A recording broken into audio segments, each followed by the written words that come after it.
Mick Rooney, investigative journalist, Radio Espial. This is episode 35.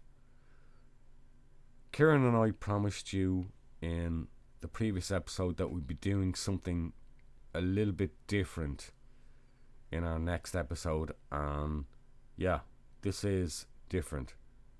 As you'll have seen from the intro, this is the case of Peter Bergmann.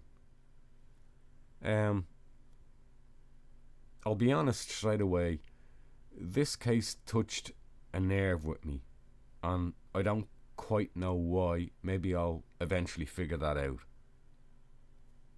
But however, the usual stuff, like, subscribe, hit the notification bell, blah blah blah. Let's get straight into it. Just before I do, thank you for all my recent subscribers.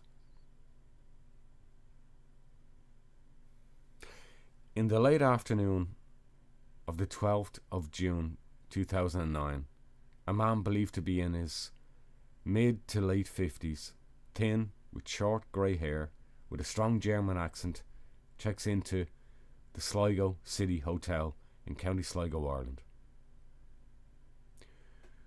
4 days later, on the morning of June the 16th, his lifeless body is discovered by a father and son on the sand and rocks at Ross's Point Beach, a short journey from Sligo Town.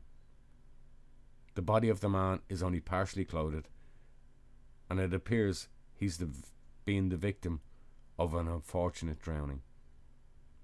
However, within days, the possible identity of the man and his last known days in Sligo will lead to more perplexing questions for police investigators examining his case. Over the course of several weeks, countless witnesses, interviews and statements, an intriguing mystery of an unidentified man with no known links to the Sligo area nor Ireland will begin to unravel. What we can be certain of is the name used was an alias, Peter Bergmann. That he was terminally ill at the time of his visit to Sligo, Ireland, and that he appears to have done everything possible to conceal his real identity for whatever reasons. This is not a missing persons case, nor a disappearance as such. Though his final days and tragic demise may very well not be known to his family and loved ones. It's not a murder case. There's no victim. There's no suspect in this case. There's no known crime connected with this case. This is the story of Peter Bergmann, the unknown man of Sligo. For the purposes of this episode of Radio Espial, we're going to respect his final wishes and refer to him by the alias and the name he chose Peter. Kieran, it's quite a different case for us, isn't it, this time around? What are your initial thoughts on this case of Peter Bergmann? Yeah, how's it going, Mick? Thanks for having us again. Yeah, this one's a real mystery. Like I first seen the case, I remember watching the documentary The Last Days of Peter Bergman. It was really well put But together. it's a brilliant bit. I actually do have, in fairness to Anna, funny enough, it's actually a guy called Kieran who made that. It's a Okay. fantastic bit. I do have one or two clips The, to show. Sorry, go on. the most mysterious cases, I'd say, nearly in all of true crime. The only case I could kind of find similar to it was a case in Norway known as the The Ida is Isdal yeah, woman Isdal, from yeah, 1970. yeah, and then there's Yeah, another that one. was Is about it? the only case I could There's find another one. like I think similar to it. Somerset woman. Is it? There's another case that's quite like it as well. And there really is. There's very little answers in this one. Yeah, Quite like there's lots of CCTV and all that sort of stuff, like which I suppose makes the case more modern. yeah, and that's one thing that strikes me about this case. There's plenty of material to go to. There's plenty of case files, and of course, this case has had numerous online coverage. You mentioned one of those, The Last Days of Peter Bergman, documentaries, articles, news articles. Um, it's you're kind of always in a position with a case like this is what do you pick that's Yeah, lots relevant of Reddit stuff on Reddit yeah, about yeah, it and yeah, posts. yeah, and like I always say as well, avoiding the sort of going down too many rabbit holes, which because we it's so mysterious, we don't know enough, and it's so easy to fall down and disappear down those rabbit holes with this case, and that's Yeah, always it's one thing you can't prove anything either way. So like the crazy theories, I suppose, still have a little percentage of credibility in this one because there's nothing anybody could have a theory. yeah, yeah, no, absolutely. I think as Shane Phelan would say, in some of the cases he covers, if it's at all possible, it could have happened. It's not impossible then, and this very much applies to this case. Let's start with the timeline, and let's push on. And at certain points, if you want to come in, by all means. And after that, then we'll move to our conclusion. Thanks, Mick. Thanks to Kieran on his initial thoughts on this case. 3:30 to 4 p.m. Friday, June the 12th, 2009. We are at Derry City bus station in Northern Ireland. A man about 5 foot 11 inches, somewhat thin and gaunt, with short grey hair and glasses, is recorded on CCTV. He's wearing a neat black leather jacket aged around mid to late 50s and carrying two black bags, one a hold-all type bag with two handles. The other bag is a smaller shoulder carried, it's like a laptop type bag but maybe slightly bigger. He is seen to make inquiries at the information office and is recorded exiting the Derry City bus station to board a Sligo bound bus south to the Republic of Ireland. The journey will last about 2.5 hours. We're going to take a video insert of that footage of Peter Bergmann at the Derry bus station.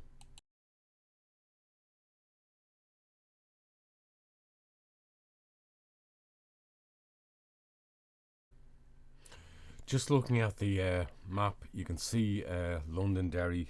Londonderry called, some people call it in Londonderry in Northern Ireland, Derry City.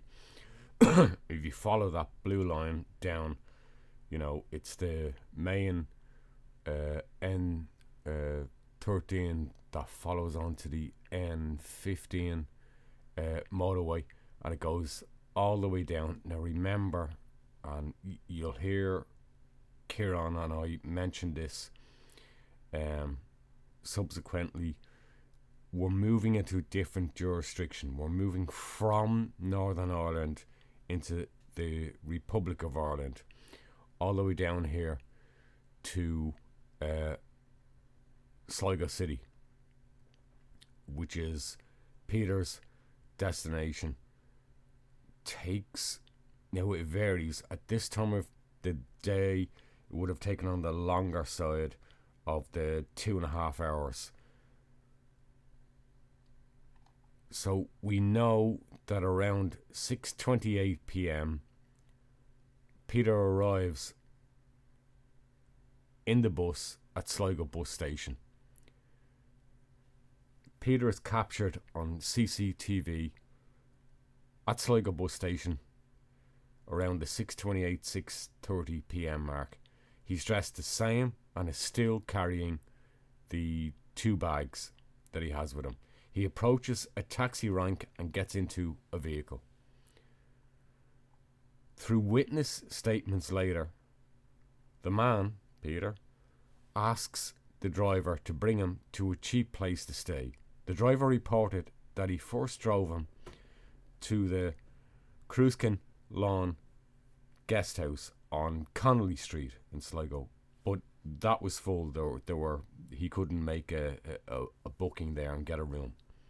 It is clear the man is unfamiliar with the town layout, and he actually ends up a short distance from the bus station and train station at the Sligo City Hotel. I think it's now clear that Peter hadn't pre-booked anything to arrive in Sligo City, any specific hotel or guest house to stay that night. Picked Peter up at 6:52 p.m. He's at the Sligo City Hotel. He enters the hotel and books a room for 3 nights. Just like the taxi driver from the bus station on his trip from Derry City, he pays in cash. CCTV recorded Peter arriving from the main hotel doors to the reception desk. He is reported to have a heavy German or Austrian accent. We'll talk more about Germany and Austria and accents later in this piece. A receptionist checks him in, and he provides the name Peter Bergmann in signing the hotel register, and also provides an address in Vienna, Anstrettens 15, Wien 4472. Incidentally, that Wien, that's Vienna. A single occupancy room with breakfast costing €65 per night is allocated to him, along with the keys to the room of 705, room 705. Again, Peter's paying cash. We're going to take a video insert again. This is Peter at the Sligo City Hotel on his arrival.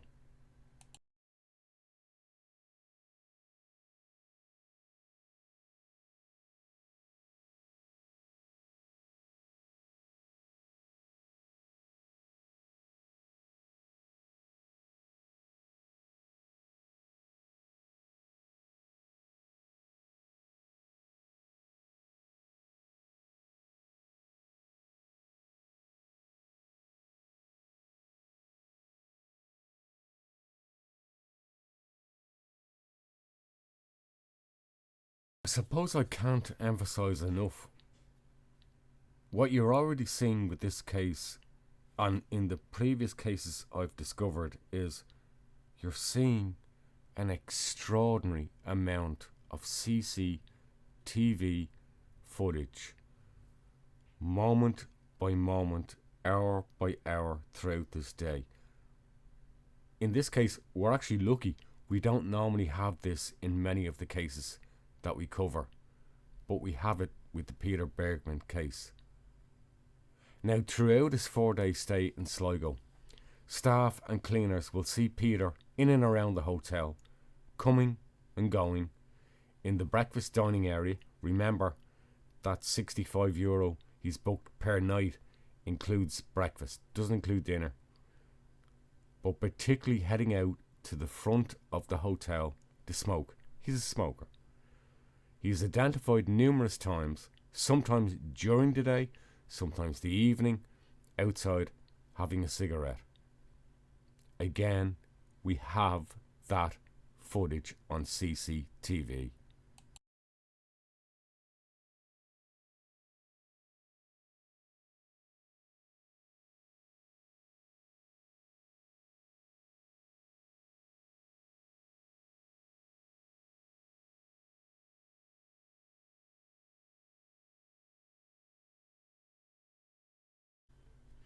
Okay, we're going to deal with the following morning, Saturday, in just a second. But just as across the Saturday and Sunday, that would have been the June 13th and 14th, one aspect that becomes very noticeable to hotel staff about Peter is that he comes and goes from the hotel quite regularly throughout the day, rather than leaving during the morning and not returning until late afternoon or the evening as many tourists or visitors might do. In fact, later case investigators are reviewing hotel and the case CCTV footage across the Saturday, Sunday and Monday will note that Peter leaves the hotel at multiple different times of the day, 13 in fact, and is always carrying a plastic unmarked purple carrier bag with a handle, but he's never seen returning with the same purple carry bag.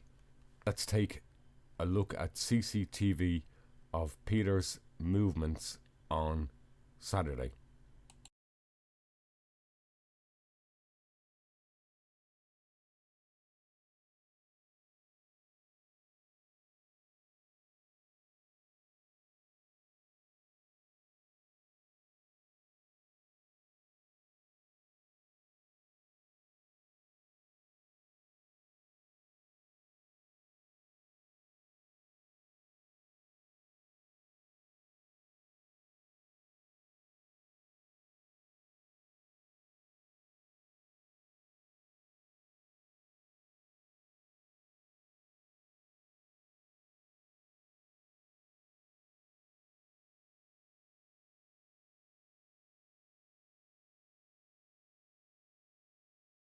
Now, on that Saturday morning, June 13th, at exactly 10:49 a.m., Peter leaves the hotel and goes to the nearby post office.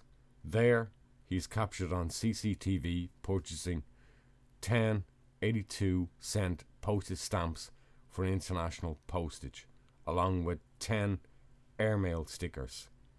However, it is unknown what or if Peter ever sent, whether he sent any letters or packages from the post office. Unfortunately, CCTV footage was not properly transferred to a USB stick for closer examination by Gardaí, which is the Irish police, and the footage from the CCTV post office hard drive was routinely written over or deleted. The full footage after Peter purchased the stamps was not included in the file, so we'll never know if he did actually post letters correspondence that day, but that seemed to be his intention. There is a CCTV camera over the post boxes that stand near the left-hand entrance of the post office. There are two doors, one is to the left, one is to the right, but if you post letters in the exterior boxes outside the post office, there's no CCTV camera coverage. According to John O'Reilly, who was the detective inspector attached to the Sligo Leitrim division at the time of the case investigation, to quote him, "We got the CCTV footage from the post office, and when we went to look at it, it was downloaded by a staff member. For some strange technological reason, the footage hadn't actually gone onto the USB stick, and when we went back to the post office, it was gone off their system. Had we that, it is a possibility, and I stress only a possibility, we might have been able to determine if he posted letters that day on the Saturday, but we cannot say with certainty that he actually posted 10 letters anywhere.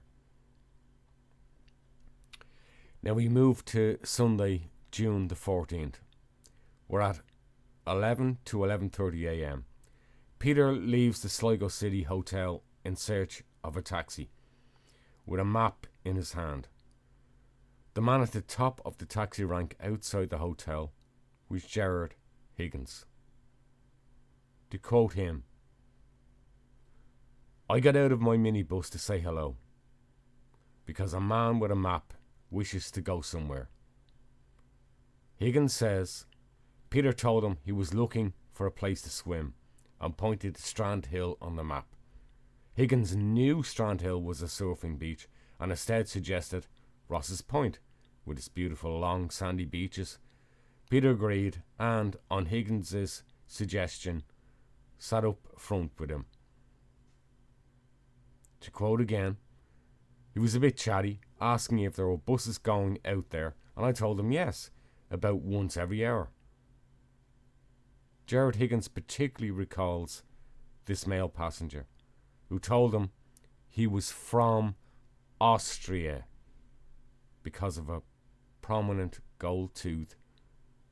Later examination of Peter Bergmann's body were to reveal he did indeed have a gold tooth in the upper back right of his mouth. I think what's gone on there, he commented perhaps on Peter's gold tooth. There was talk about where he was from, dental care, that kind of thing. That's where that plays into. These brief conversations that Peter Bergmann had are actually crucial to this case, to know where he came from, because you will see later we're betwixt and between Germany and Austria.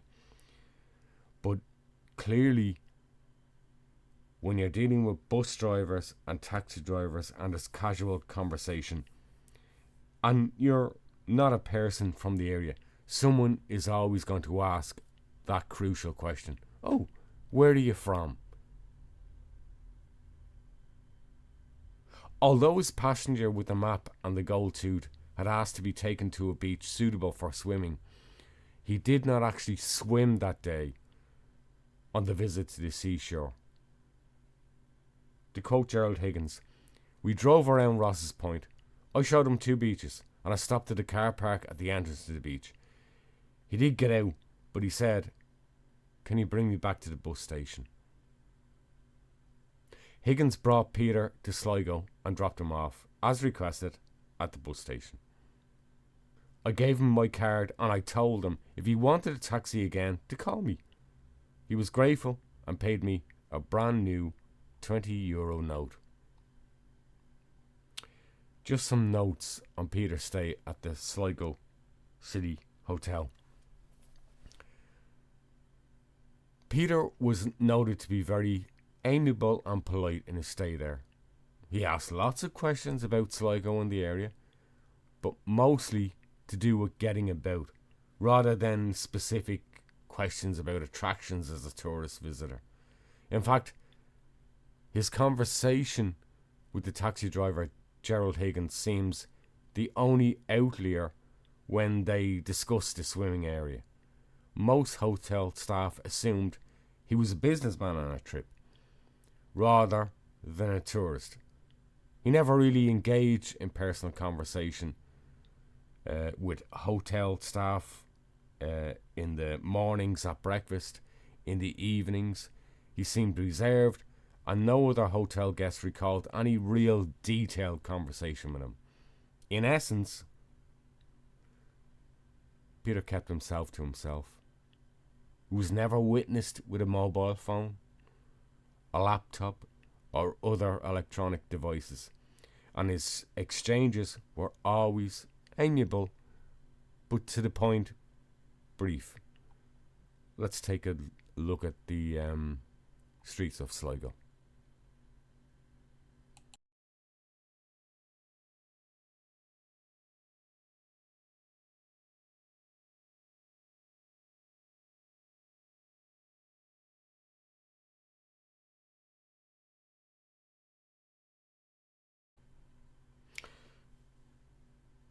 I always found those images of Peter, tallish man, tallish thin man, walking those streets, carrying that distinctive purple unmarked bag, very distinctive and poignant, sad in some ways, and that's the feeling I get from it. We're on to Monday, June the 15th, between 10 and 11 a.m. It's the final day of Peter's book stay at the Sligo City Hotel. Around breakfast time, and if I haven't mentioned it, it's breakfast for Peter.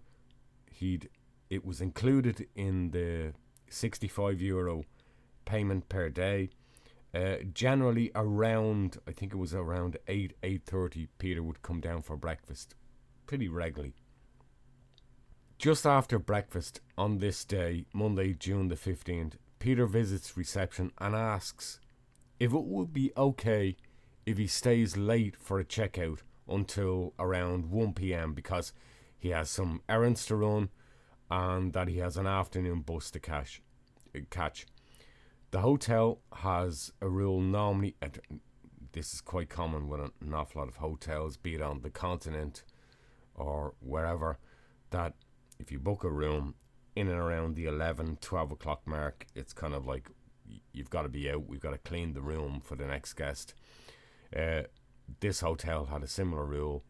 The receptionist indicates that it's fine, won't be a problem, and the room can be cleaned later in the day after Peter departs. And we're going to take, again, it's all documented, CCTV footage.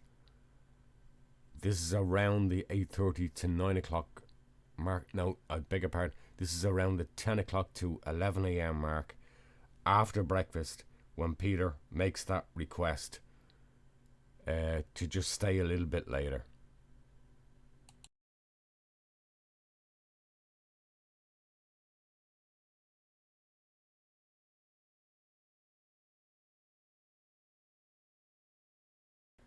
Kieran, do you know one thing that strikes me as we reflect on Peter Bergmann's activities over this June weekend?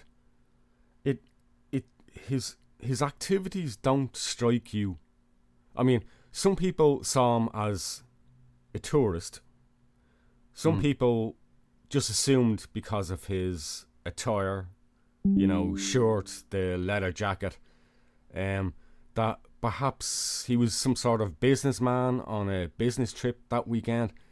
But from Yeah, he didn't what look to be on like yeah, a leisure holiday type of thing, yeah, and Yeah. he wasn't exactly. I mean, apart from this trip that he took to the Strange, beach, wasn't the it? Ross's Point beach. It didn't. He wasn't asking about, do you have museums? Take me to your museum. Take me to your cathedral. He wasn't asking about very typical kind of places that you would expect a tourist to be interested in. It never came across that way. And we know from those 13 movements with the No, infamous and though purple bag. having said that about the tourist things, he didn't. Although having said that, he didn't strike me as like Asian. So even though he was like there, he didn't really have any interest in doing anything other than disposing of the items. That seemed to be, and the letters, they were the other thing he was really at. But the disposing of the items is a very hard thing to say because I know the police searched like the dumps or whatever, but what exactly would they be searching for? Like if he's just throwing out clothes or bits of ripped paper and stuff, that's just common rubbish. I think the other aspect of that is, and they made it very clear.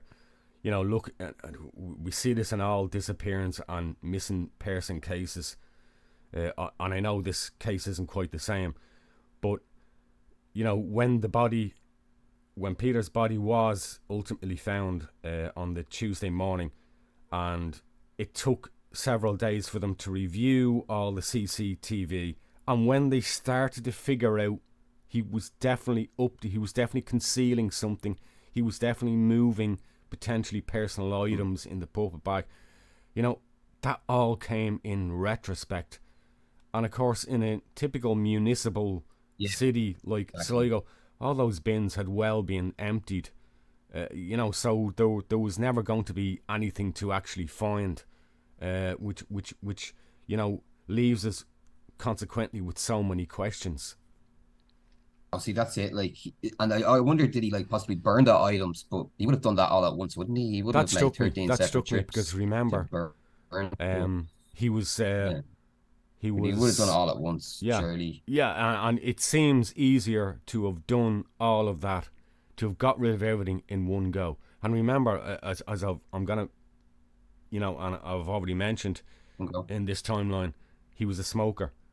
You know, he had an item very quickly that he could have used to burn things. He had a lighter in his Yeah. pocket all the time because he was a we surmise a regular to heavy smoker. So he carried a lighter in his pocket. That would seem, and we don't know. Maybe he did do that. He found one or two areas, um, Some stuff. to Yeah. secrete items, um, and that's what he did do. Some of the And items that he couldn't maybe throw in a river or throw in water on the I coastline, remember he they, burned. yeah, and I remember they said they couldn't trace the letters that he sent, but I often wondered, like Sligo, it's very near Northern Ireland, which is in the UK, so he could have made like on one of his trips just into the border. I think it's Fermanagh that border Sligo. It's very close, and posted the letters there, and then they're into the British postal system. Yeah, Nothing, you know. yeah, that's true, and of course it opens up that wider question that we'll perhaps discuss a little bit more in the Well, see, it's kind conclusions. of if you wanted Where to do what he was doing, conceal your identity and like disappear the way he was, a good place to do it would be in between two separate countries that have open borders where you could dispose some stuff in the other jurisdiction hmm and then dispose like kill yourself in the other jurisdiction, yeah, like just put stuff into different systems. and of course there's still, and we'll So deal with this more in the conclusions and analysis. We only know of Peter Bergman's movements, or the so-called man using the alias Peter Bergman, um, from the point he arrived at Derry City bus station. We don't ultimately know yeah. where he came from before that, but we'll discuss that more in Derry the actual would be analysis. in the UK, Yeah, so yeah, and for people not familiar, Derry City is part of Northern Ireland, and the UK. It's a different yeah. jurisdiction. It's not the Republic of Ireland. We're gonna move now to 106 on that Monday, June 15th. Peter appears at reception just after 1 p.m. for checkout. He returned his room key. He is wearing a long sleeved pale blue shirt, black tank top, dark trousers, and his familiar black leather jacket. He is carrying 3 bags: the hold all bag and the bag with the shoulder strap he had when checking in, and once again that trusted purple plastic bag. It is believed that he made the short journey to Sligo bus station by foot. However, he does not arrive at the bus station until 1:38 p.m. and that's on CCTV. At 1:16 p.m., we know that he walks to the bus station via Key Street and Wine Street, then stopped at Quayside Shopping Centre and awkwardly waited in the doorway for a number of minutes. He leaves the shopping centre and walks along Wine Street in the direction of the bus station, still carrying all 3 bags. 1:32 p.m. when he's caught again on CCTV footage arriving at the bus station. He no longer has the black double-handled holdout. Somehow, Peter has managed to deposit it somewhere in the space of that 15 to 16 minutes.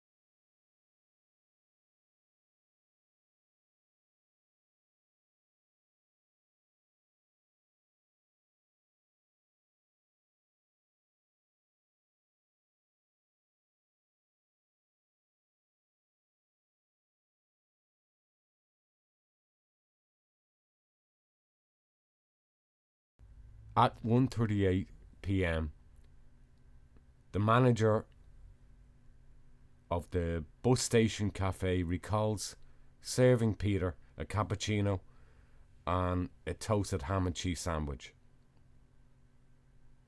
Peter is captured on CCTV at a table alongside a woman. He doesn't speak to that woman, he doesn't engage with that woman.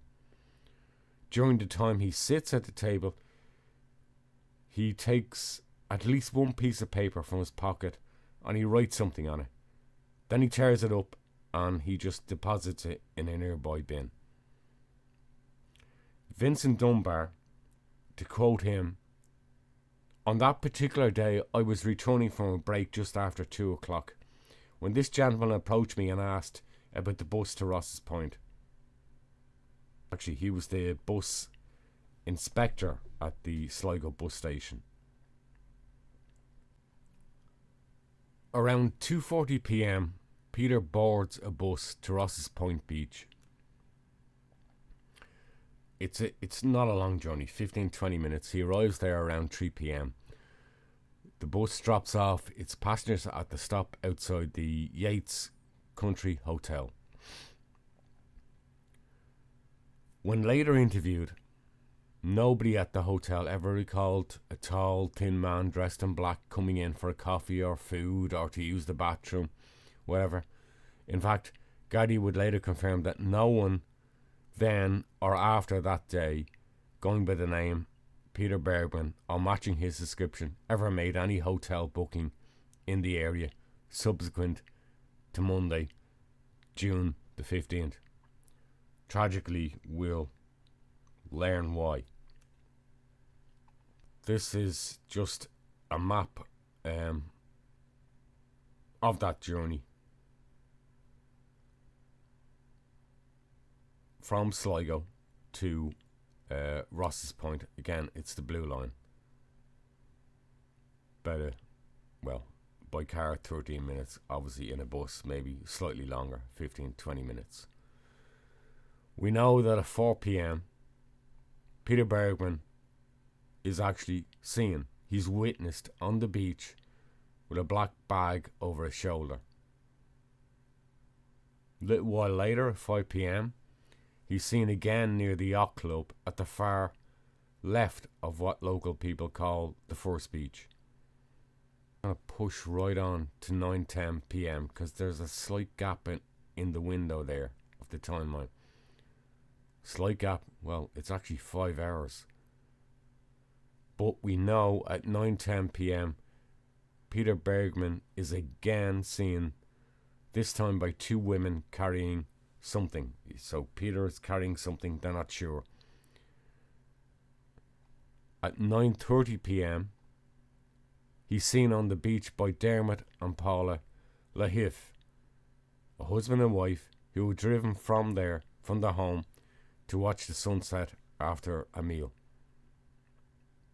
To quote Paula, "We were parked at the upper car park. There was this man walking parallel to the shore. He had his trousers rolled up to his knees and he was wearing a black jacket and he was kind of plodding along ponderously."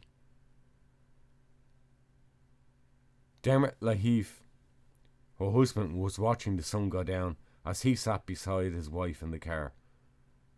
The man with the black jacket was crossing back and forth against the spot where the sun they had come to watch was going down.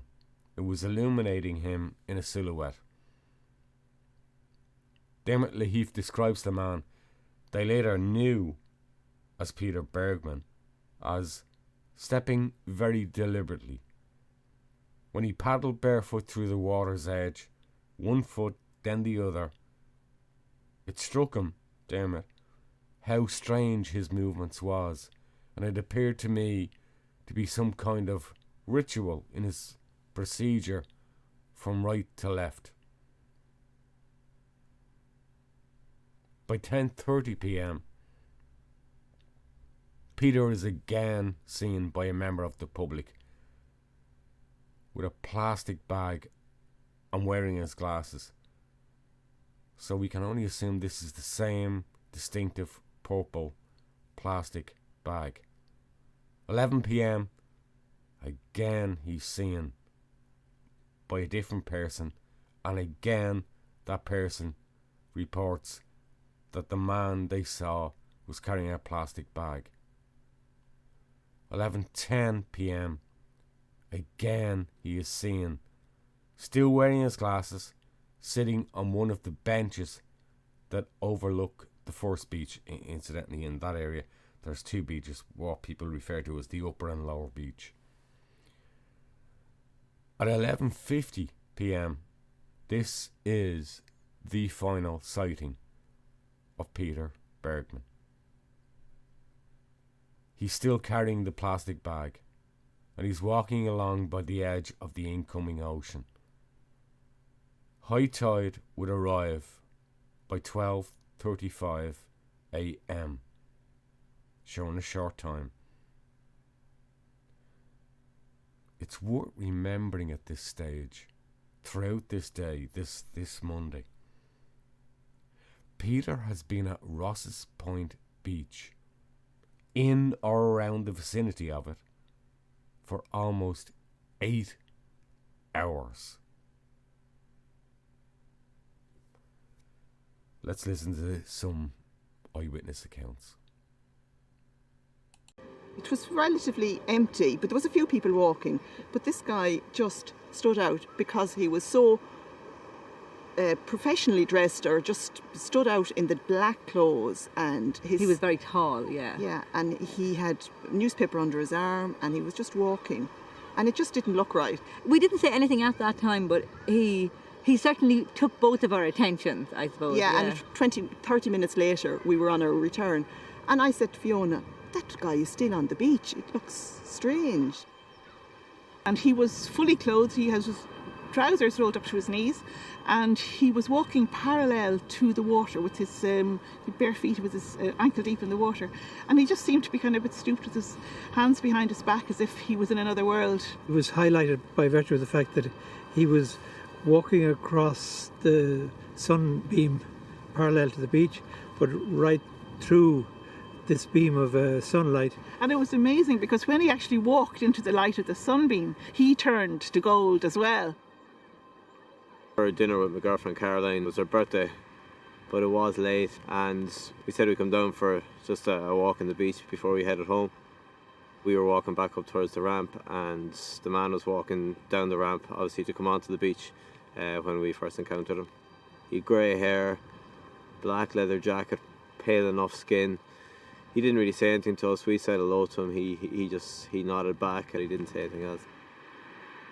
Only for the fact that it was 10:30, 11 o'clock, I would have completely forgotten about it, just like any other encounter I have with any other person every day.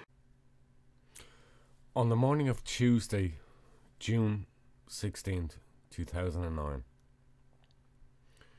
or sometime between the hours of 6:15 and 6:45 a.m, Arthur Kinsella and his son Brian drive into the beach's car park after a short journey from the home in Cartron. Brian Kinsella was training for a triathlon, and he ran ahead of his father across the sand, eager to enter the Atlantic Ocean and go for a swim.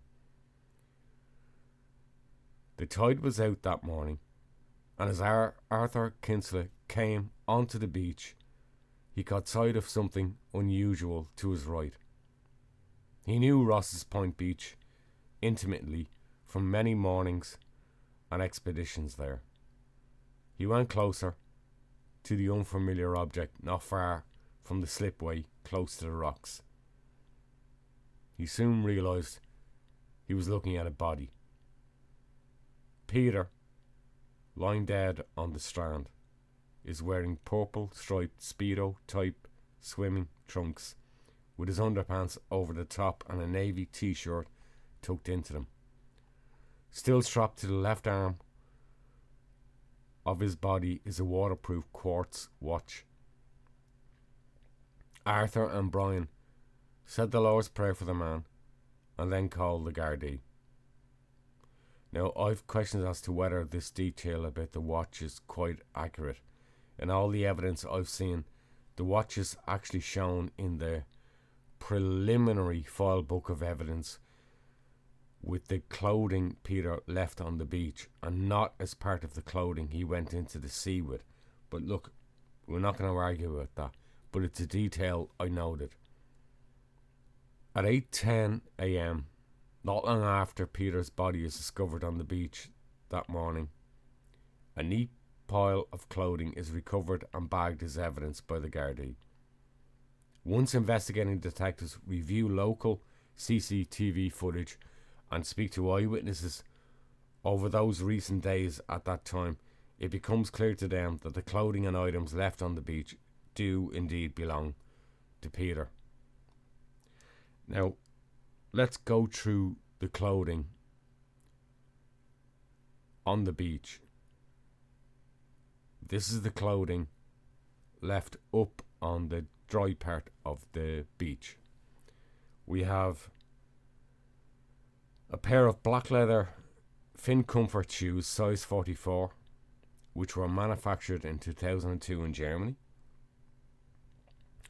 We have dark coloured socks which had been placed inside the shoes, a black leather C&A jacket, a navy C&A chino trousers, and a black sleeveless Tommy Hilfiger jumper, and also a black leather belt with a printed Key West USA insignia stamp on the inside, which was made in Italy. I'm going to take a video. These are the items displayed by An Garda Síochána.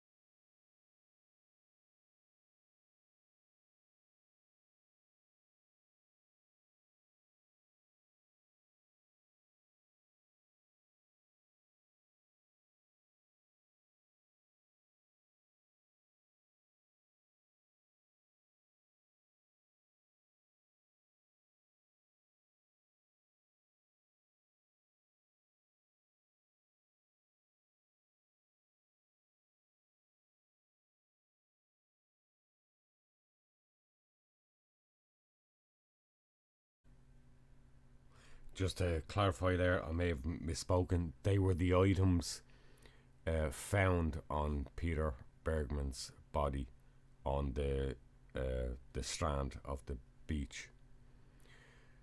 When the pockets of the chino trousers and jacket are forensically searched, the following additional items are recovered. These are the items on the beach strand. 140 euro in notes and €9 in coins, and they seem to be kept in an envelope. I think it was a transparent kind of envelope, plastic pocket thing. A packet of tissues, 55 milligrams of aspirin painkiller tablets, which were Bayer brand, manufactured in the Czech Republic and distributed in Germany. Hansaplast, which is a brand of first aid sticking plasters, a small bar of hotel soap in an unopened blue plastic wrapper printed with mild soap, Hotel Care. When subsequently investigated, it was discovered this wasn't a brand made or stocked in any hotels in Ireland. That point leads me to believe that while we don't have any trace or any information that Peter, prior to his arrival in Derry City, whether in the UK or anywhere in Europe, may have stayed somewhere else and we're just not aware of it. Now, I'm showing you this picture because I want to emphasize that there's been I've seen so many videos and investigations and coverage of this case, and I want to emphasize that there's been an awful lot of talk that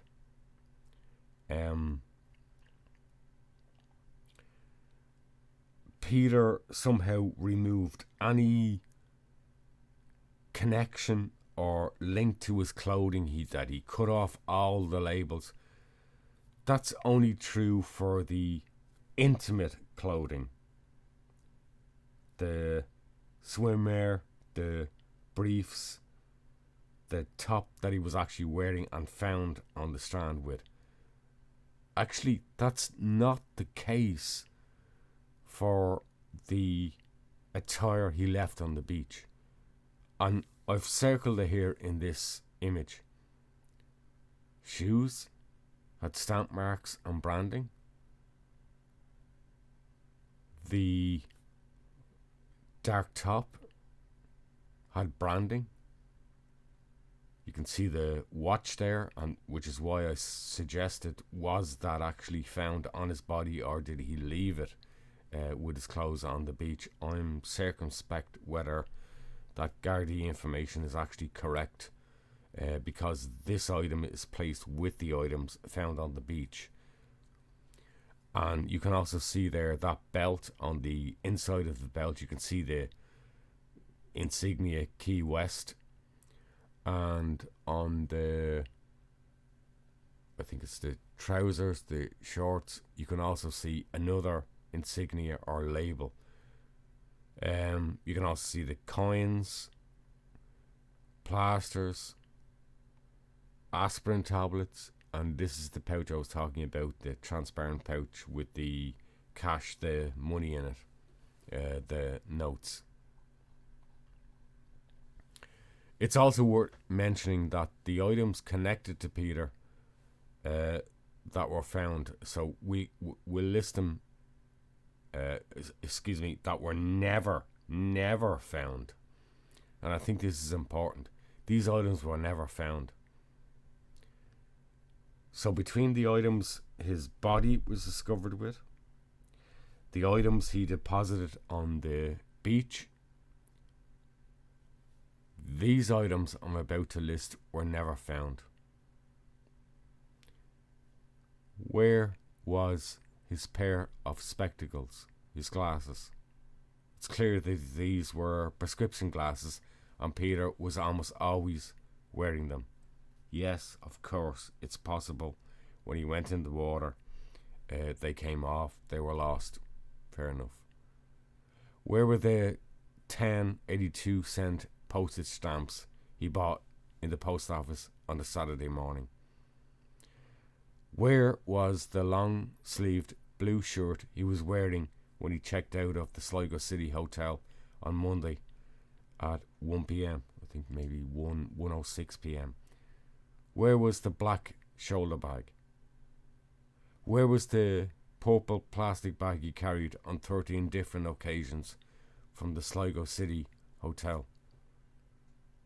All of these items above have been noted by the official investigation and countless examinations of this case, wherever, online and in documentaries. However,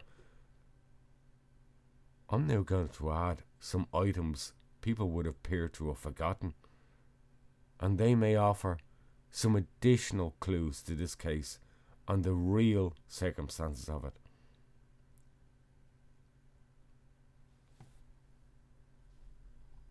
So, let's ask ourselves, Peter's current and last cigarette box and lighter he used from hotel staff, and countless CCTV footage they witnessed him with, his health status, it's clear that Peter was a regular to heavy smoker.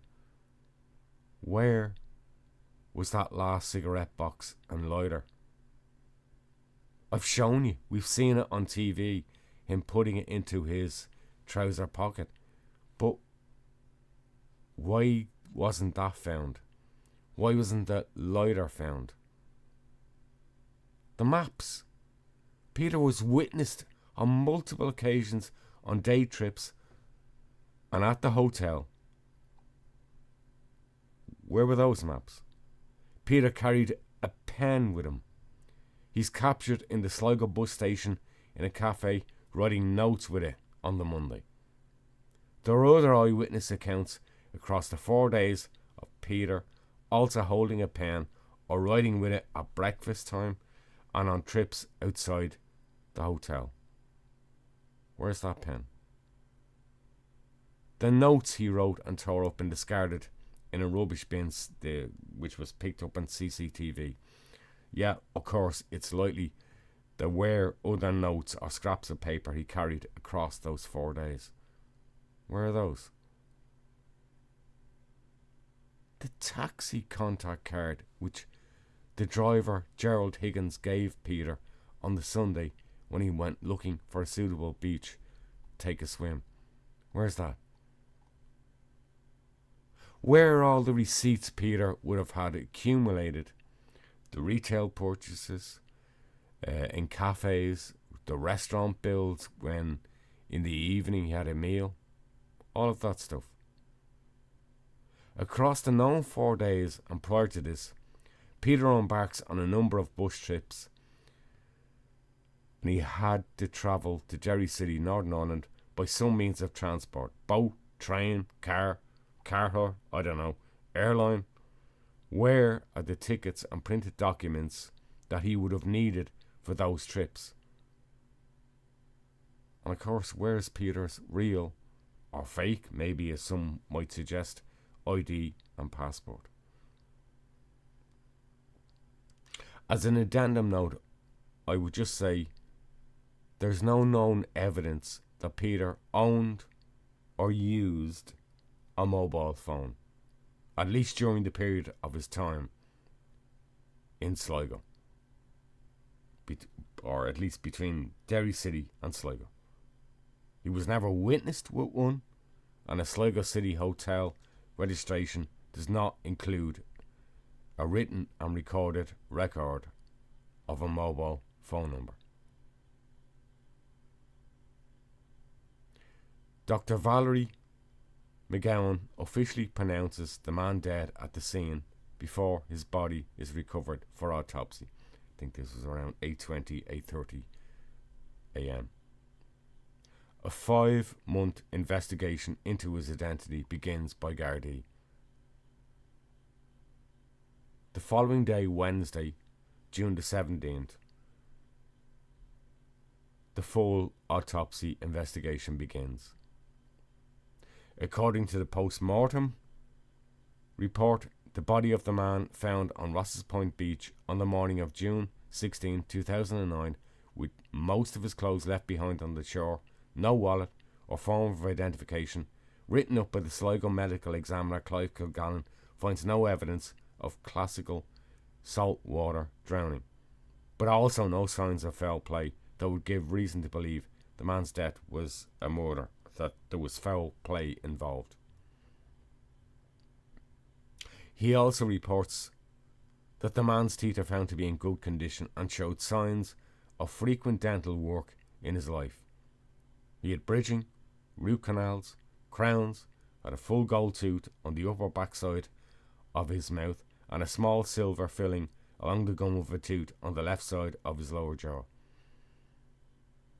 It is also noted during the autopsy that Peter is missing one of his kidneys. This would indicate that Peter, at some previous point in life, had surgery to remove it for medical reasons. However, Peter, though well-groomed and dressed, is a man who was in very poor health. This post-mortem showed that he had advanced stages of prostate cancer and bone tumours. His heart showed signs of previous ischemic heart disease, notable for a man who had serious health conditions. The toxicology report stated that he had no medication of any sort in his system. The medical examiner noted that, due to the man's health status, he would have been in significant pain and would have required prescription pain medication, or at the least over-the-counter pain relievers. It is also medical examiner Clive Kilgannon's conclusion that so advanced was his cancer, Peter likely only had weeks to live. And anybody in such a health condition would have known they were in dangerously poor health. In essence, Peter knew his life was drawing to an end well before June 2009.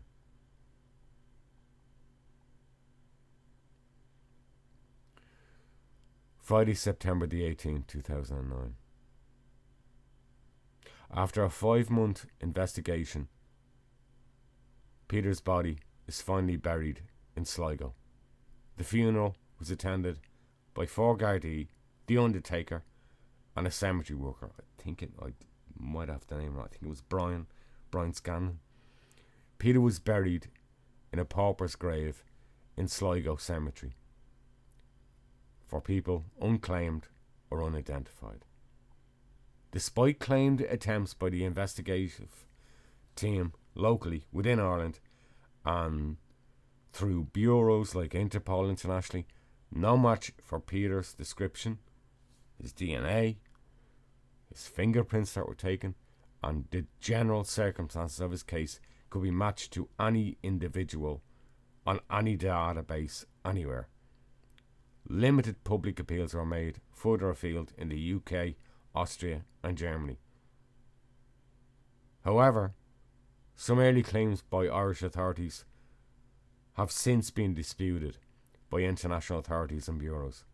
Interpol would later state to the media that the Peter Bergmann case was not an active Interpol case and that the victim was neither missing nor had been reported by someone to be missing, matching Peter's description and the forensic detail, the fingerprints, the DNA, the circumstances. The onus, according to them, remained with the investigating state of origin of the country of his citizenship. At least one senior Gardaí investigator would claim that the address Peter gave in Vienna, Wien or W-I-E-N, Austria, was tracked down by authorities there to be a vacant lot in the city with no buildings. This is inaccurate. And I suspect something has got lost in translation during correspondence with the Gardaí. Austrian authorities were very clear regarding the address. Anstetten's 15 Wien 4472.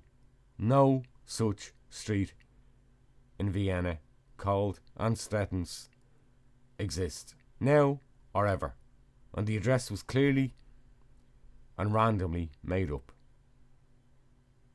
Since 1966, Austria established its postal code using a combination of 4 digits, and postal codes in Vienna run from 1000, I think, to 1900, 1901. Also, the written registration alias Peter provided to the hotel in Sligo, Bergmann, the surname, is more commonly used in Germany with one letter N at the end. There are some regions in Austria and Germany that occasionally use the additional N, the MANN, but it's slightly less common. That said, I actually found it easy to trace quite a number of people with the same name and spelling, living and dead, in both countries. And I can tell you they were ordinary people painters, restaurant workers, doctors, researchers and scientists. On balance and probability, I appreciate this led investigators to believe that the real Peter Bergmann was more likely from Austria than Germany, but neither country of origin could be ruled out. I think I mentioned, or the thought came to me, there's also a connection with Sweden as well, the name Bergman. The more you research the name, whatever spelling iteration you want with the single N or double N on the end, the more you realise you're actually dealing with, I suppose, an equivalent anglicised English name like John Smith or John Brown, Brown with an E, Brown without the E, or an Irish name like Patrick Murphy. The commonality and ordinaries may well have been deliberate by Peter, rather than a choice or an elaborate or highly distinctive name. In fact, if you pick a highly distinctive name, it's more easier for investigators later to hone down you. Whereas if you pick quite a common name, it's less easy. Of all the witnesses who had limited interactions with Peter across the known final 4 days of his life, some did remark in statements to Gardaí about him having a German or heavy, thick German accent. But it was at least the hotel receptionist understanding that her guest Peter Bergmann was from Austria. We now know, from quotes, that he told one taxi driver directly that he was from Austria. Is it also worth considering that an Irish person, even somebody familiar with international tours, is unlikely to be able to differentiate the various Germanic language nuances of accent between somebody, whether they're native of Germany or Austria?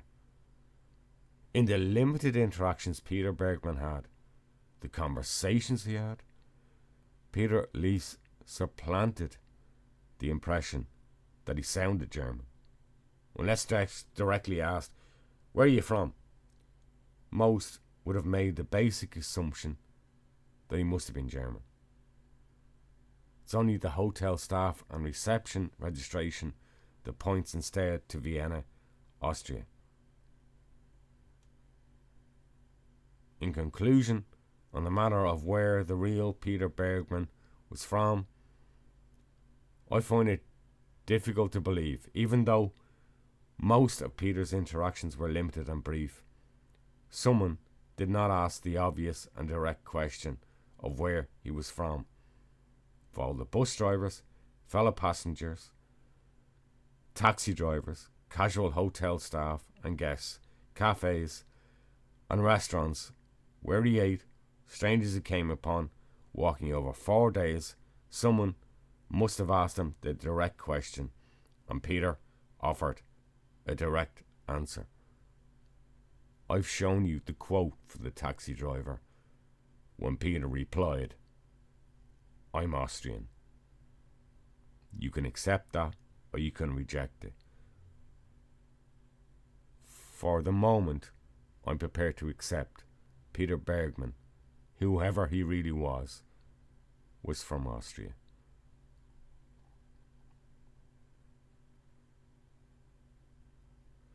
Of all Peter's answers to questions, whether they were true or fabrications, like the address he recorded with the hotel, we may never know. What is clear is that Peter seemed happy for those he interacted with to make their own assumptions of him. Let's move on to 2010 and to date before we move to our summary and analysis and bring in Kieran again. From 2010 through to 2023, this case has been well documented. Indeed, the case was the subject of a 2013 documentary, The Last Days of Peter Bergmann, which is shown at the 2014 Sundance Film Festival, and it's even developed a small following on social media. Many theories have been offered as to the identity of the real Peter Bergmann and the reasons for his visit to Sligo, Ireland, in 2009. Like many such cases, it's been the subject of a great deal of misinformation and some pretty outlandish theories. In 2015, the French newspaper Le Monde reported that they had contacted Austrian police about the case, and that Austrian police commented that the Gardaí had never actually contacted them directly. Le Monde also reported that there is no Interpol notice for the unidentified man because the body did not fall into either of the two Interpol categories for missing person or wanted person. It is the responsibility of the man's country of origin to report him as missing. Let's go to our summary and Kieran, and let's see if we can parse out a little bit more of what's fact and what's fictional here, what's highly speculative. Okay, let's move to our summary and analysis. What do you say about this case? Look, there's an old adage when it comes to mystery and intrigue, sometimes the truth is lying in plain sight. And when we're faced with a case that has many questions, there is a tendency to create answers based around the promotion of more mystery and intrigue where none necessarily exists. I think the case of Peter Bergmann is a classic example of that. I'm reminded a little of the cases of Espial woman and probably that other case in the United States, Eliza Lamb, when elements and reasons for why a case is what it is leave many unanswered questions. We have a tendency to start supplanting new speculative elements simply not supported by what we know or suspect. Again, sometimes the truth is simply lying in plain sight. Much of the intrigue and mystery of this case has been created in its aftermath, not in its reality. Sometimes we have a tendency to fill in gaps unnecessarily when there's no need to. I think this case suffers a degree with that. Peter Bergmann didn't disappear. He may have wanted to, but he didn't. Peter Bergmann wasn't murdered. There's nothing to suggest in the forensic evidence that he was murdered. Peter Bergmann isn't missing. His body was found. We just can't attach a proper identity to him. There's no such person as Peter Bergmann, at least not to the man found on a Sligo beach on June 16th, 2009. But this particular Peter Bergmann never existed. He was an alias created by the real unknown man found in Sligo. Feel a connection with Austria though, like like the address he gave, like the fact it was a vacant lot or whatever, it would make you think he'd been there at least, or he'd know. All of us can make up a fictitious address. That's easy, but to do it and to do it convincingly, I think you have to have some familiarity with the manner in which addresses seem legitimate. So I would be strongly of the opinion that maybe he was natively German and moved to Austria, or vice versa. And funnily enough, the wife was looking over my notes, who's always very good in making sure I correct my typos, and she actually said to me this afternoon, Bergmann, wasn't there a famous actress or director called Bergmann? I went, Jesus, yeah, there was.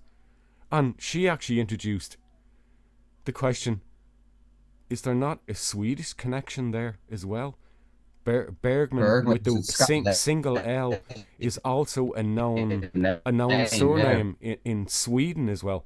And that opens up another possibility. Now, yes, it seems to be very clear that Peter was of Germanic extraction. He everybody remarked he spoke with a heavy German accent. So I don't think he was putting it on or pretending. I think he clearly came from that Germany, Austria region. But certainly, it can't rule out the possibility that he was living somewhere else, be it the fact that he ended up in Derry, be it, could he have been living in the UK? We're going to talk about that shortly. If we wish to understand this case better... that's it. He could live in London and travel across.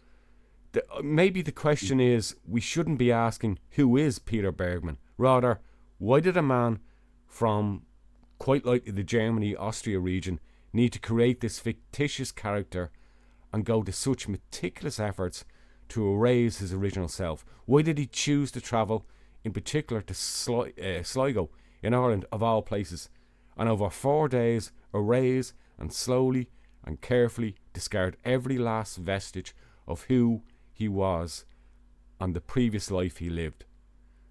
Let's just quickly go back to the beginning of this case. Peter Bergmann did not exist until a man walked into a hotel in Sligo, Ireland in 2009 and invented him. So will the real Peter Bergmann stand up? We may never know. After 14 years, it looks increasingly unlikely that we will probably never know his real name and the identity of Peter. It is now clear that was Peter's final wishes, to erase and hide a life lived of nearly 60 years. That was estimated by the autopsy. I think it was around 55 to 60 years he was estimated at. Others might view this case with almost excited intrigue, like opening a mystery box found hidden in the attic after many years. An unsolved mystery that must be solved by creating our own personal answers and even fanciful conclusions to help us sleep more soundly. Coming up with all the answers means we can park the mystery and who Peter Bergmann really was. I can create a fanciful life filled with intrigue and spies and international espionage, secrets that must never be spoken. But Peter left us something a lot simpler. A life lived and lots of blank spaces. But I'd be doing Peter a great disservice if I started imagining or inventing another life Peter Bergmann never lived without knowing him. And that's the mistake I think many people who have reviewed or opined about this case have made. They're desperate to fill the blank spaces that the Peter Bergmann case has now inserted into their lives. Again, the truth often hides in plain sight, but we choose to ignore and not acknowledge it. So the question again is, who was Peter Bergmann? See, it could be a case like with the illness that he had, wanted to go out on his own terms. It seems the simplest. We're back to that scenario that maybe we can't as easily apply to other murder, mystery, missing people cases that we've covered, both covered together and separately.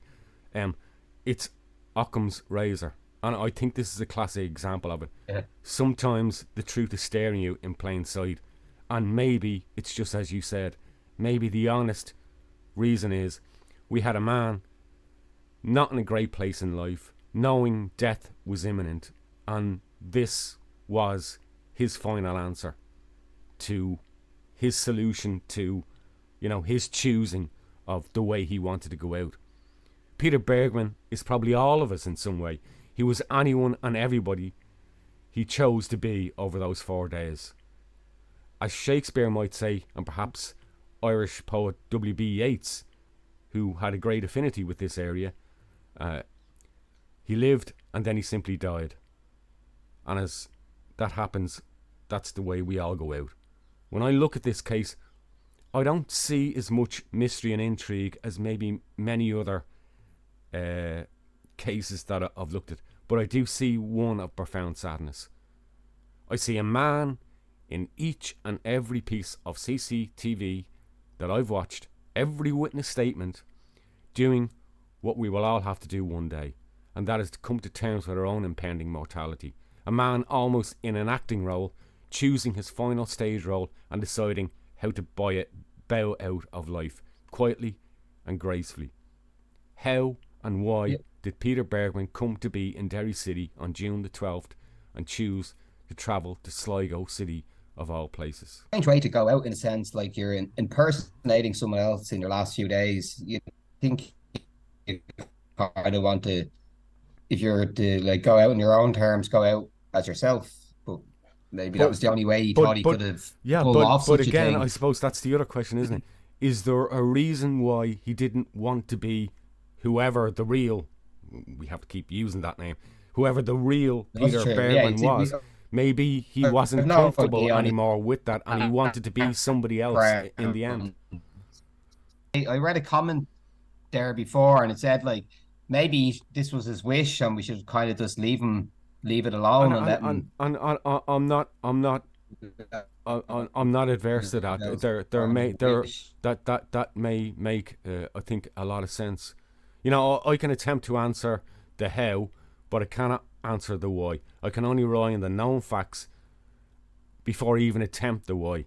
No. If we accept that Peter's origins were indeed of Austria or Germany, and that seems reasonable based on the known facts, including his DNA tracing, clothing origins, his accent, then I believe it is more likely Peter travelled to Derry City by bus and ferry, and more likely via the UK from the European continent. If he used air travel, he would absolutely have required an ID and passport, fake or not. Yeah. You cannot fly from Europe to the UK or Northern Ireland without one. I travelled in and around that time, 2009, 2010. I travelled from the European mainland to Ireland more than 15 times in a single year, back and forth by air, and I couldn't do it without a passport. I may as well have stayed in bed if I had any hope of making those journeys. I absolutely had to have a passport if I did it by air, which makes me believe that Peter didn't travel by air wherever he came from. I was going to wonder if you got the Eurostar from Europe into Britain, do you need a passport for that back in 2009? Would you have? I think you do, yes, because it's the way to travel I'm to Ireland. familiar with Okay. traveling to Germany, France, and the Eurostar also leaves Amsterdam. You literally can leave Amsterdam and go all the way to London. And yes, you're passing through. Once you pass through jurisdictions, you have to have a passport. So if you get on that train in Amsterdam or Berlin, and you're going to London, you absolutely have to have a passport. You can't just think, oh, it's a train, I'll just jump on it. Yeah, so the only place you could have passed through jurisdictions without a passport is from the UK to Ireland via to Derry, and then via the north of Ireland. That's then one place in Europe you can go without a absolutely. passport. Which what I think that makes me stronger of the inclination. Wherever he originally came from, be it Germany or Austria, he possibly very likely passed through the UK at some point and maybe even spent some time there. I don't know. He could have even lived there, but I find that harder to believe if he lived there, because he'd have left a footprint. You know, so could Peter have been living in the UK or Northern Ireland for a period of time? It's possible. But the longer he would have been there makes him far more traceable. And there's zero evidence and footprint that he has any living permanence in either of those places. And I think we also have to remember, Peter, at this time, 2009, is in very poor health. There's already autopsy confirmation that he likely suffered heart attacks, heart disease, and he also had kidney removed. He has advanced pancreatic cancer. For any period of time, he would to have had a medical footprint in those areas in the UK or Northern Ireland. Yeah. So it remains more probable that Peter transitioned through the UK from Europe closer to the time he arrived in Sligo, Ireland in June 2009. Maybe this trip, maybe we're missing a huge chunk of this trip.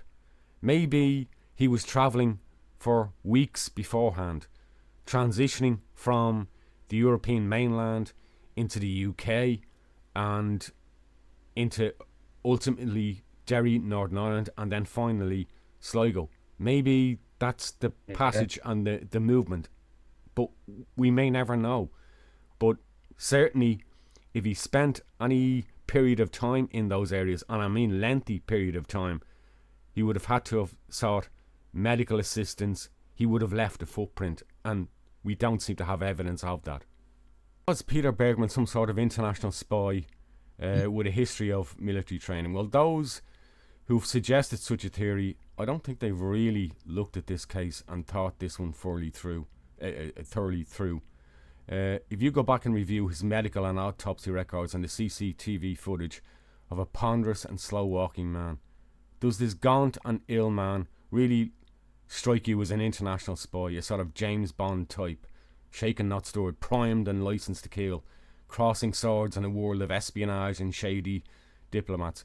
Now, I know I'm being flippant there, and I know maybe, there's also a less exciting world of spies and espionage, but really, Peter Bergmann, a spy? Much of this theory seems to centre around Peter's supposed evasiveness of CCTV cameras and his ability to elude identity by authorities in several countries. In reality, Peter Bergmann spends 4 days in Sligo hiding in plain sight. He's everywhere on TV. He's in hotels, cafes, all forms of public transport, streets, a post office, shops. He's on a public beach. In fact, of all the cases I've reviewed over the years, the Peter Bergmann case is the one, actually ironically, with the most footage, timing, detail, and multiple eyewitnesses. Multiple eyewitnesses. Far too much has been made of the lack of footage when he clearly was secreting personal items with the use of the purple plastic bag every day. Up to 13 times he's recorded. On some of these occasions, he could not have travelled too far from the Sligo City Hotel. It would take too much effort or planning to quickly identify 2 or 3 areas where he could deposit what he needed to get rid of without detection. Yeah. And retrospectively as well, like you're going back a week or whatever, just try and find this stuff. Yeah. If he was left it anywhere. Too much effort really in general for him to have left behind anything like that. It doesn't make sense. Look, we're going to take a video insert now about the possible areas of items that might have been available, the areas where Peter might have been able to deposit them. We're going to start out in this video at the Sligo City Hotel, and we're going to just have a brief look around the actual area. It's map time again. Okay, what we're looking at is Quay Street, the Sligo City Hotel. This is where Peter Bergmann stayed. The purpose of this video insert is just to look at the area, and in those 13 occasions where Peter left the hotel with that purple bag with the believed intention of depositing personal items, we're going to look at the surrounding area and where he might have gone. It's reasonably clear that he could not have gone very far to deposit those items, because he came back so often, probably to pick up more personal items, go back out again. He did this over, it's believed, 2 to 2.5 days, from the Saturday and well into the Sunday, and possibly even on the Monday. So let's start our look around of the area. So this is Quay Street. You can see up in that direction further into the city. That's probably not where you're going to want to deposit items in privacy. This, to me, looks like the obvious direction you're going to go. It's on the quayside, and there's lots of places that are going to be further away from CCTV cameras.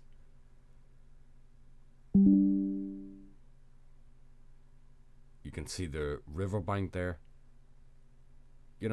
This idea that Peter somehow eluded CCTV on purpose, I think it's been exaggerated an awful lot.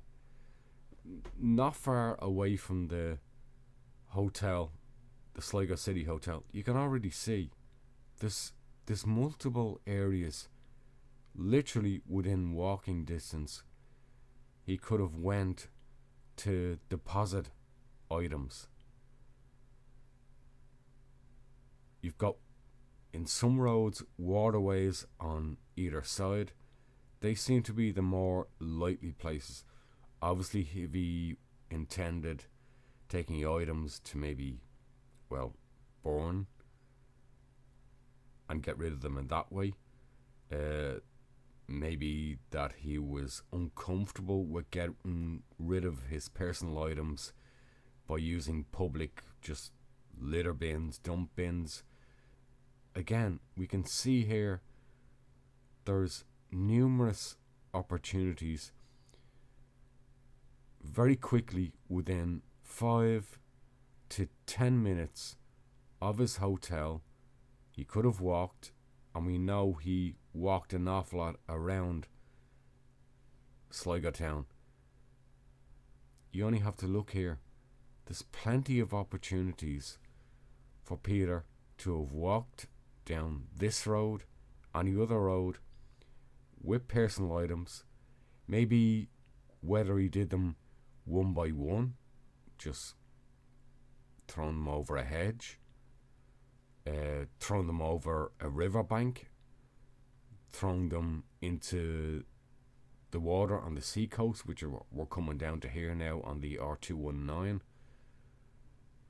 Again, I just think too much has been made of this idea that it was so difficult for him to get rid of those personal items. In reality, one only has to look at the area, and this is 2023, probably slightly more developed than it was in 2009. Just look there. You can walk down on the left there, and a passport, real or fake, clothing, just dump them over the side of the wall. You know, there's too much has been made of this idea that it was difficult. It wasn't. As you can see from that video, this really doesn't require military or territorial training, just a bit of observance and common sense about your surroundings. Even an area you are initially unfamiliar with, at the risk of avoiding speculation, I would not exclude the possibility that Peter had some formal training at a younger age, maybe in some suitable area, be it national service, a police force, or simply as a security guard or working in a research institute. But remember, all these types of roles still create a lasting history and footprint, not exactly easy to conceal after your death, just because you flung your personal items in a river or the sea, or flushed them down the toilet, threw them in a rubbish bin, or burnt them on a secluded beach late that night. Likewise, it has been suggested that Peter meticulously cut off all the labels from his clothing. Yes, some items found have missing labels, but there are numerous items still with labels and branding marks. Almost all of Peter's attire was tracked back to the country of manufacture and possible trace of purchase retail chain, and they all point to mainland Europe of origin and purchase. And funnily, most likely Germany and Austria, yeah, these shops are in. Yeah, CNA is very common over here in the Netherlands and also Germany. You know, so everything does point to that region. And one other aspect that was mentioned to me by her good self, the wife, she said, "Oh, that's interesting, but that's not really that strange." I said, "What's not strange?" The fact that he cut off the labels. I said, "Well, they were on all the clothes that he was found with, the remaining clothes that he when he was washed ashore." But she says, "But I cut off labels on my clothes because it irritates my neck. It's not that odd." And I went, "Yeah." And actually, all the labels were still on the clothing that they found neatly piled on the beach. So maybe this isn't quite as strange. And again, I think it reflects. Okay, so like it's like his shirt that he'd wear, like the clothes Yeah, don't touch his skin. He yeah, cuts the labels out, say yeah, a yeah. jacket or whatever. He wouldn't Maybe, cut the labels out. Okay, maybe we're reading too much actually into that. it's a red herring or whatever. It's a red herring that again we're using to lead into this world of intrigue and spies and espionage and So what reason might Peter have had to come to Ireland, Derry and then Sligo and plan his anonymous end? Well, perhaps no particular reason beyond the place he had some kind of attachment or personal affinity with, and knew it was far away from family and friends, which he must have had at the time. I would tend to rule out the possibility that he had any direct or existing family connection in Ireland. I'm certain that would have been discovered by now. To some who interacted with Peter over the known 4 days, he was a casual tourist to some. To others, he was perhaps a travelling businessman. That's what a lot of the staff in the hotel thought. But it's clear Peter came with both purpose and a well thought out plan he was determined to carry out. Disappear without identity and connection to whatever life he once lived. And be a burden and trouble to no one. Excuse me. I am more inclined to believe that Peter Bergmann came to Ireland to plan and spend his final days at a time of his choosing and his own personal reasons. I've no doubt Peter knew he was dying at the time. Sligo medical examiner Clive Kilgallen stated as much in his report and later media exchanges. Peter spent his final days in his own private world, briefly interacting only when he had to. Sometimes it's more comforting to indulge and entertain the fanciful and the elaborate when our mortality stares us directly in the face. We dream of being alternative actors in life we have lived. We want another stage role and a life to live again. We pretend we're someone else, and we've all lived another life than the actual hand and role we've been dealt.